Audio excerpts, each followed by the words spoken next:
नमस्कार, मैं हूं ज्योति प्रकाश खरे। बंजारा बीट में आपका स्वागत है।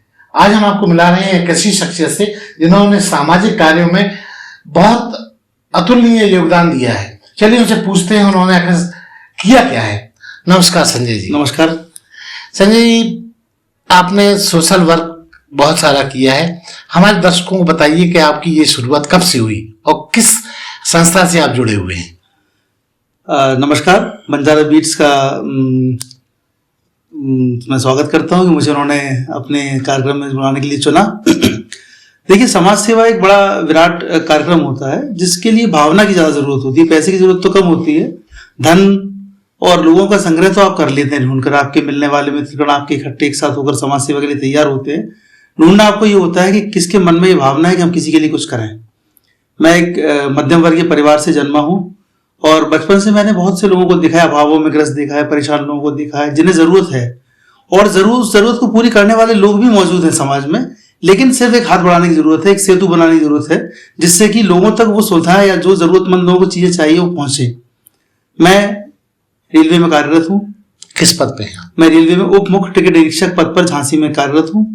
और इस दौरान ही मैंने मेरा संपर्क लायंस क्लब के लोगों से आया। मैंने देखा कि लायंस क्लब के शव वाहन फ्री में लोगों को सहायता करते हैं। लायंस क्लब के कैंप्स लगते हैं जिसमें लोगों की सहायता करते हैं। मेरा रुझान लायंस क्लब की तरफ हुआ तो मैंने लायंस क्लब की सदस्यता 2008 में ग्रहण करी और लायंस क्लब झांसी वीरांगना का सदस्य बना। उसके बाद लायंस क्लब झांसी वीरांगना का मैं सचिव बना। 2014-15 में उसका अध्यक्ष रहा। अपने अध्यक्षीय कार्यकाल के दौरान मैंने बहुत लोगों के साथ मिलकर बहुत बड़े बड़े ऐसे कार्य किए जिससे लोगों को सुख सुविधा का लाभ उठे। लायंस क्लब्स इंटरनेशनल विश्व की सबसे बड़ी कार्यदायी संस्था है जो विश्व के कोने कोने में लोगों को सहायता पहुंचाती है। इसमें पूरे विश्व के 220 देशों में हमारे लाइन मेंबर कार्यरत हैं जो 24 घंटे कहीं ना कहीं किसी सेवा कार्य में लगे हुए हैं। 14.5 लाख इसकी मेंबरशिप है और भारत में इसमें करीब 2.5 लाख इसमें मेंबर्स हैं और 46,000 वर्ल्ड में इसकी ब्रांचेस हैं। संजय जी, आप वर्तमान में लायंस में किस पद पे कार्यरत हैं?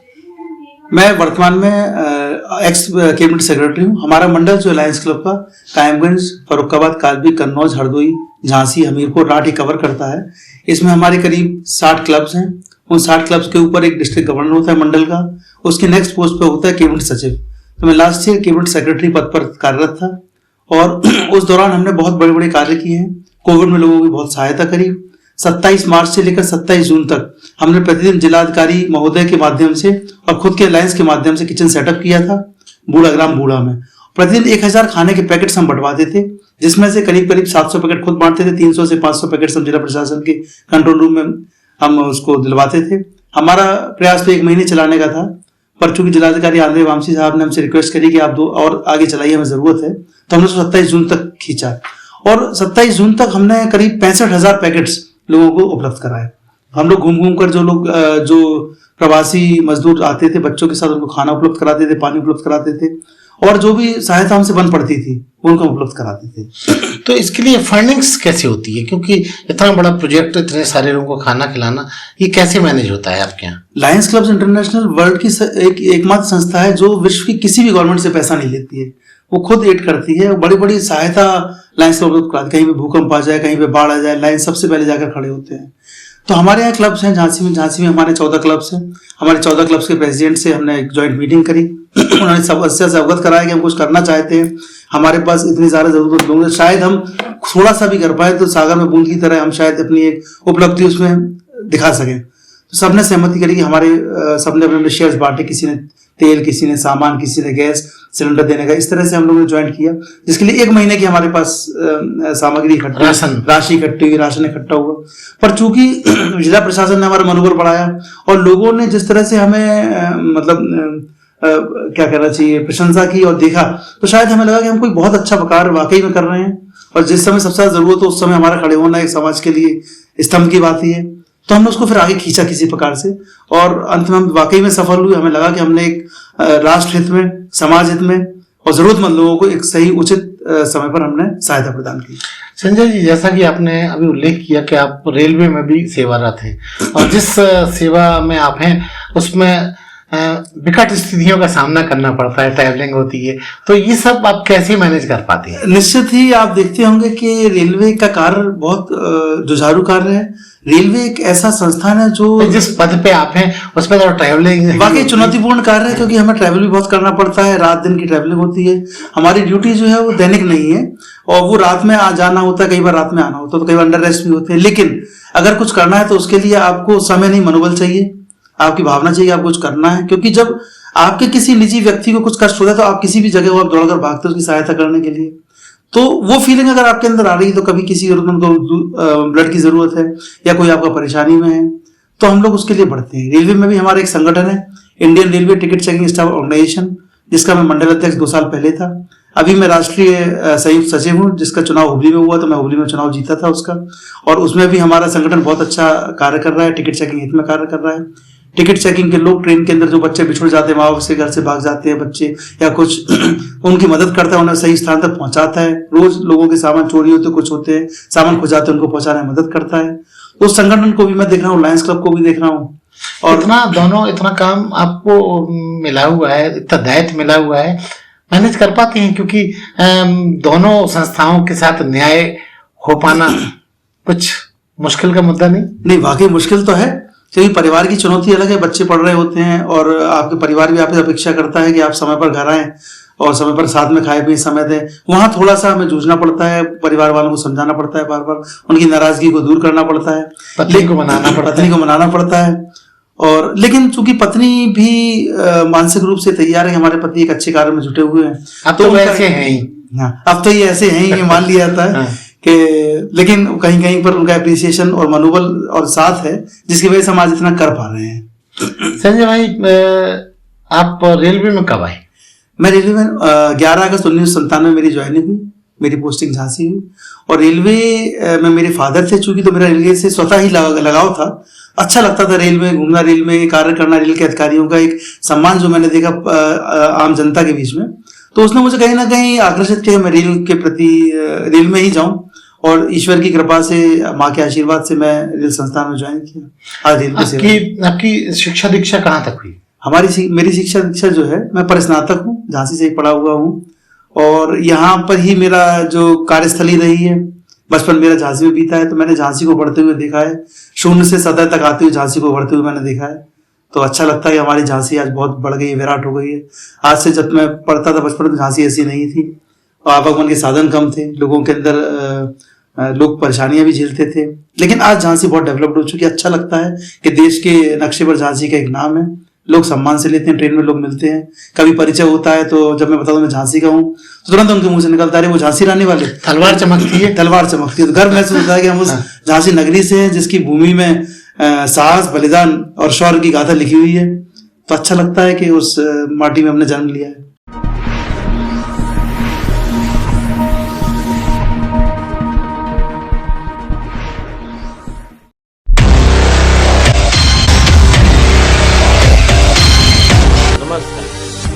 मैं Arif Shedoli, Shailendra Kumar, playback singer, music director from Mumbai.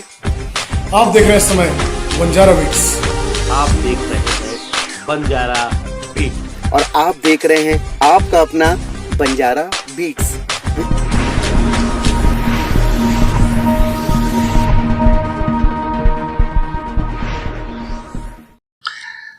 Sanjay Singh के और क्या शौक हैं जो बताए जा सकते हैं? शौक तो मेरा म्यूजिक सुनना है, और वक्त तो शौक पूरा करने को नहीं मिलता है। लेखन मेरा शौक जरूर है, मैं बहुत साल लिखा है, मैंने कविताएं लिखता हूँ। कहाँ लिखी आपने? मेरा फेसबुक में एक पेज है मेरी कलम नाम से, sanjay@2301। उस पर खोलेंगे तो मेरी बहुत सारी कविताएं हैं, मैंने बहुत लेख लिखे हैं, बहुत सारे अपने। कहाँ से आपने अपनी लेखन यात्रा शुरू की, कब की? और मैं जब 10th क्लास में था तो मैंने एक छोटी सी पहली कविता लिखी थी, एक हास्य की कविता लिखी थी, वहां से मेरा शुरू हुआ लेखन। और मुझे नहीं पता मेरे शब्द कैसे थे या क्या था, मेरी भावनाएं उजागर करने की कोशिश की थी। रफ में लिखता था, बहुत कटिंग होती थी, कलम में धीरे धीरे धार आना शुरू हुई, और थोड़ा आज मुझे लगता है कि मैं थोड़ा अच्छा लिख लेता हूँ। बहुत अच्छा तो नहीं कह सकता था, क्योंकि देश में बहुत एक से एक साहित्यकार मौजूद है, फिर भी संतोषजनक तो लिख लेता हूँ। तो फुर्सत की क्षणों में वो शौक अभी बरकरार रहता है या थम गया है। अब इसमें भी एक बड़ा आपको हाथ से लगेगा जब मैं बताऊंगा कि मैं जब ड्यूटी पे होता हूँ तो कभी कभी ऐसा वक्त होता है कि थोड़ा सा आध घंटा 1 घंटे का वक्त बीच में मिल जाता है। उस दौरान कभी कोई कविता लिख देता हूँ, दिमाग में आती है सडनली लिख देता हूँ, या कोई कहानी आती है, या कोई अपने विचार अंतर्द्वंद चलता है, कभी मन दुखी होता है तो कभी प्रफुल्लित होता है, तो जो विचार आते हैं उनको हम शब्दों में उकेरने का प्रयास करते हैं। कहीं प्रकाशन के लिए भेजा या सिर्फ फेसबुक तक ही सीमित रहा आपका लेखन? काफी समय पहले दैनिक जागरण ने मुझे छापा है, मेरी कविताएं और मेरे लेख दैनिक जागरण में काफी छपे। बीच में चूंकि मैं एक अनएम्प्लॉयड था तो अपने नौकरी के लिए प्रयास था, कॉम्पिटिशन एग्जाम दे रहा था, तो उस दौरान थोड़ा सा ब्रेक लगा। फिर मैं लिखता रहा। अभी बीच में बाहर के कानपुर के कुछ अखबारों में मेरी कविता भी छपी है और 1-2 लेख भी आए हैं, पर समग्र रूप से तो मैं उतना समय नहीं दे पाता हूँ क्योंकि समाज सेवा कार्यक्रम कार्य व्याप्त है। जैसे लायंस क्लब में सर्दियों में पूरा है, करीब आंखों के ऑपरेशन हम लोग गांव में फ्री कराते, निःशुल्क कराते हैं लोगों को ढूंढ कर। और संस्थाओं में क्या होता है कि जरूरतमंद आदमी ढूंढ के नहीं जाता है कौन हमारी सहायता करेगा, पर लायंस में ऐसा नहीं। लायंस में हम लोग ढूंढते हैं हम किसी सहायता कर सकते हैं, किस स्तर पर कर सकते हैं, कैसा उसका पैरामीटर कैसे तय करते हैं आप? देखिए, सबसे पहला पैरामीटर तो हमारी निगाहें हैं कि हमारी निगाहों में सामने जो आता है जरूरतमंद लगता है कि इसको जरूरत है। कितना सत्य है ये ईश्वर जानता है और उसका मन जानता है। हमारी अपनी भूमिका है, हम उसको पूरी तरह से न्याय के साथ करना चाहते हैं। ऐसा नहीं है कि अगर हम 100 लोगों की सहायता कर रहे हैं और 5 लोग उसमें से पात्र नहीं और ले गए तो हम सहायता बंद कर दें। उन 5 लोगों की वजह से हम बाकी 95 की सहायता बंद नहीं कर सकते। ये हमारा ध्येय है। विश्व में हमारा मोटो वी सर्व, यानी लायंस कहते हैं हम सेवा करते हैं। आप लायंस क्लब का मोनोग्राम देखिए, शेर बनाए दोनों साइड मुंह कर। इससे इस लायंस का मुंह, शेर एक ऐसा जानवर है विश्व में जो अपना 360 डिग्री चेहरा घुमा सकता है। आपको शायद ज्ञान हो, शायद आप देखिएगा नेशनल ज्योग्राफिक, शेर का मुंह जो है 360 डिग्री घूम जाता है। तो वो लायंस का एक उसमें एक मैसेज है कि लायंस जो है सब तरफ देख सकता है, सब तरफ ढूंढता है और जहां सेवा मतलब लायंस की जो शर्त है वो 360 डिग्री की सोच रखना चाहिए रोज। हाँ, तब तो कामयाब हो पाते हैं। जहां जहां सूरज की किरणें पहुंचती वहां लायंस मौजूद है, जहां जरूरत है वहां लायंस मौजूद है। और मैं गर्व से कह सकता हूँ मैं लायंस क्लब का एक सदस्य हूँ और मैं और लोगों से आह्वान करना चाहता हूँ कि लायंस में लोग जुड़े।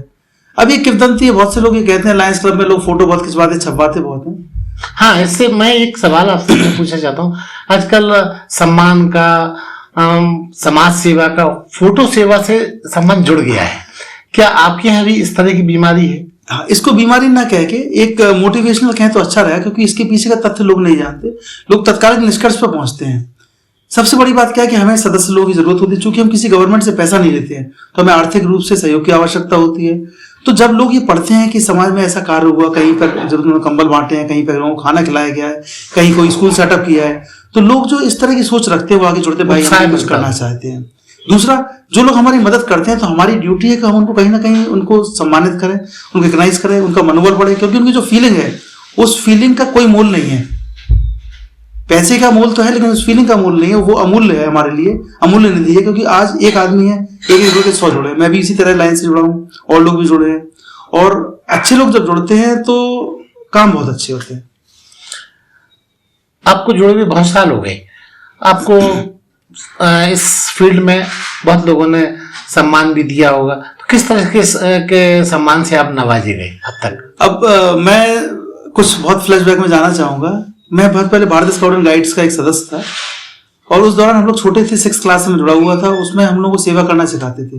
वो भी एक राष्ट्रव्यापी संस्था है, उसमें बहुत अच्छे कार्य बताते थे बच्चों को, तो बच्चों के मन में सेवा भावना जागृत होती है। उसमें मैंने बहुत कार्य किया। मुझे राज्यपाल पुरस्कार मिला, जीएम सेंट्रल रेलवे ने मुझे पुरस्कृत किया। वो आप रेलवे की तरफ से आते थे। और 1991 में आर वेंकटरमन भारत के तत्कालीन राष्ट्रपति थे। उन्होंने मुझे 11 नवंबर 1991 में मुझे राष्ट्रपति भवन में सम्मानित किया था राष्ट्रीय राष्ट्रपति पुरस्कार से। तो मेरा पहला पुरस्कार ऐसा था जिसपे आज भी मुझे गर्व होता है।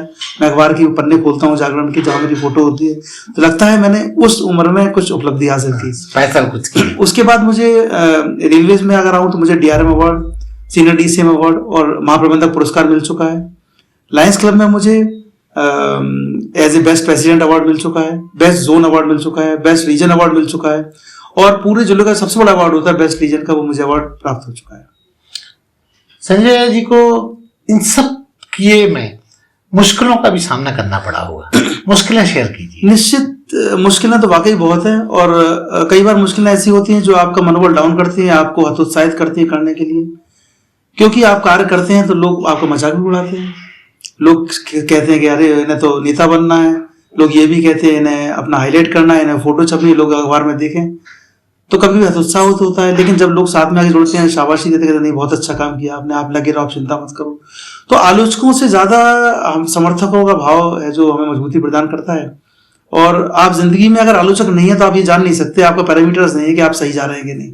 अगर आलोचक, किसी ने मुझे समझाया कि अगर आलोचक है इसका मतलब कहीं ना कहीं आप में कोई खूबी है जिससे वो आपसे कहीं ना कहीं ईर्ष्या का भाव रखते हैं या आपसे उम्मीदें करते हैं कि आप इतना काम ना करें।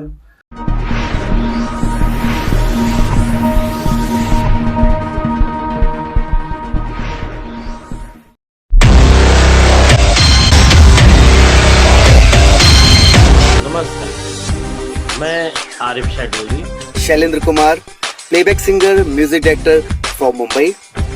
आप देख रहे हैं इस समय बंजारा बीट्स।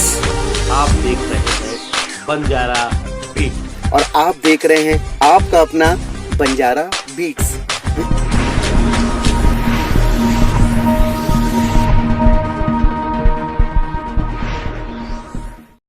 ऐसे लोगों पर जो आपसे ईर्ष्या रखते, द्वेष रखते हैं, उनसे आपको क्या कहना चाहेंगे? क्या कहना चाहेंगे उनके बारे में कि वो कुछ आपके लिए इतना सब ध्यान रखते हैं आपका, तो उनके लिए आप क्या कहना चाहेंगे? तपते हैं आप, गुस्सा आती है उन पर? सर्वप्रथम तो मैं उनका धन्यवाद देना चाहता हूँ कि वो मुझे इतनी बारीकी से देखते हैं, क्योंकि किसी को बारीकी से देखने के लिए लोगों पे समय कहाँ है आजकल।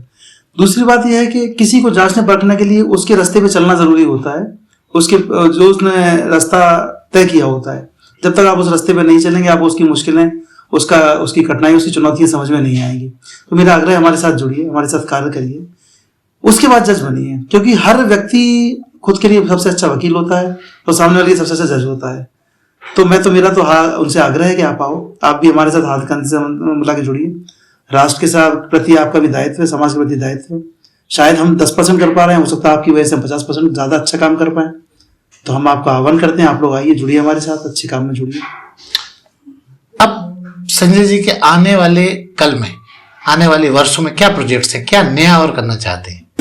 देखिए, प्रोजेक्ट्स तो वक्त के साथ बदलता है, जरूरत के साथ बदलता है। जैसे अभी कोरोना महामारी थी तो हमने मेडिकल कॉलेज को करीब 7.5 लाख रुपए की पीपी किट्स और पिछले साल 30 जून को दिए थे। डॉक्टर प्रियदान से डॉक्टर सिंगर जी को हमने उपलब्ध कराए थे लायंस क्लब की तरफ से। करीब 25,000 फेस मास्क लायंस क्लब की ओर से बंटवाए थे। तो ये जैसे कोविड महामारी आई सडनली, रेगुलर बेसिस पे हमने एक स्कूल सेटअप कराया है यहाँ पर डेली गांव में, जहाँ बच्चों के लिए हमने पूरा खान पान की पूरी व्यवस्था करी है, प्रतिदिन मिड डे मील्स की व्यवस्था करी है।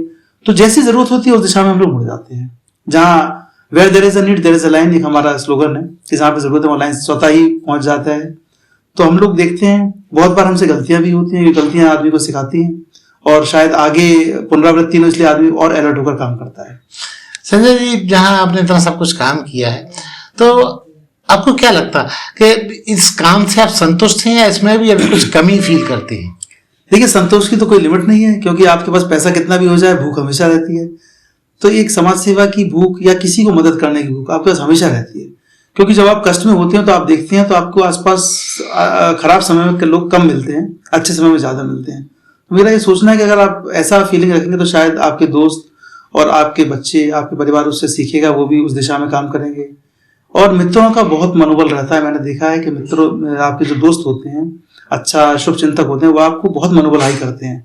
और शायद कहीं ना कहीं मैं अपने दोस्तों की वजह से, अपने परिवार की वजह से इस मुकाम तक पहुंचा हूँ कि लोग मुझे जानते हैं।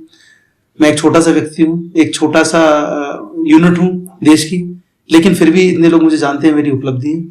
और संजय सिंह के बारे में कहा जाए तो वो सोशल बहुत है, लोगों से जुड़ाव उनका बहुत है, लेकिन आपकी नौकरी जो दोनों सिरों पे आपको हाशिए पे रखती है, आपका काम कैसे मैनेज कर पाते हैं? क्योंकि मुझे लगता है कि दोनों के साथ सामने बिठा पाना बड़ा कठिन सा फील होता होगा।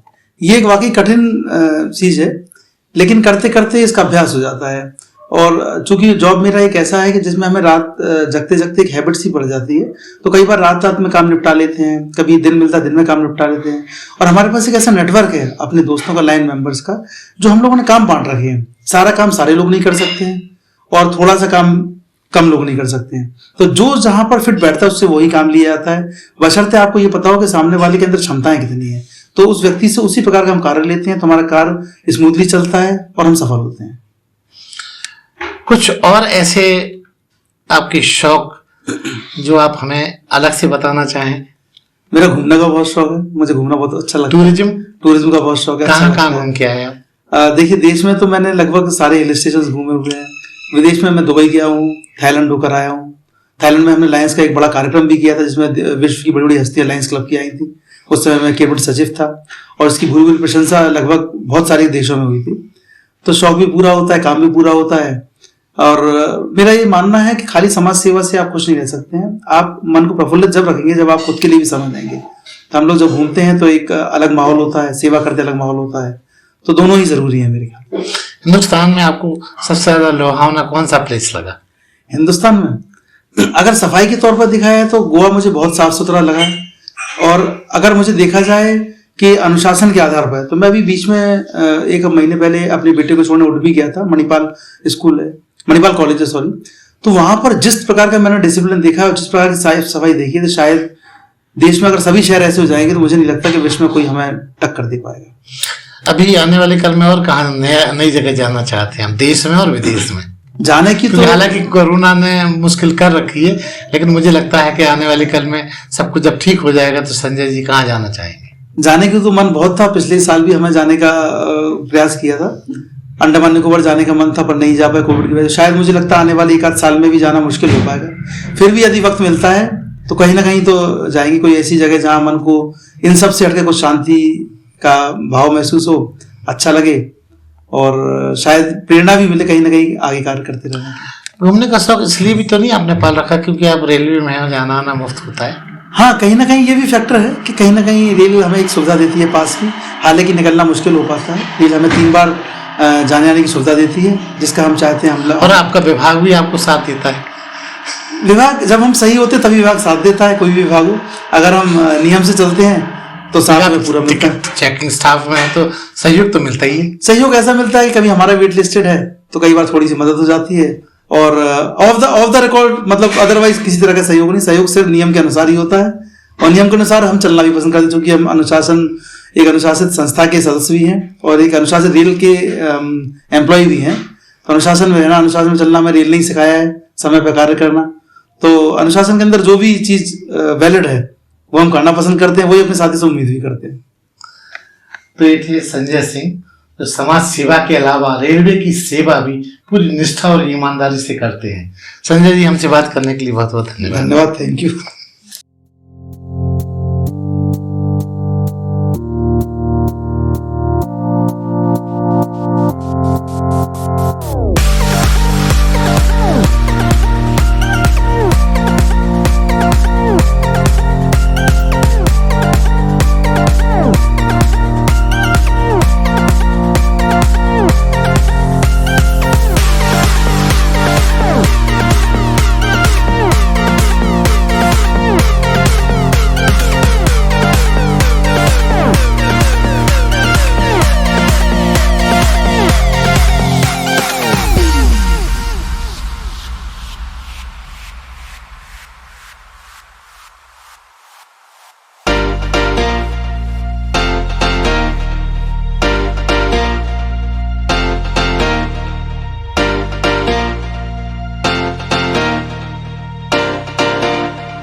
इस चैनल को लाइक और सब्सक्राइब करना ना भूलें। देखते रहिए बंजारा बीट्स।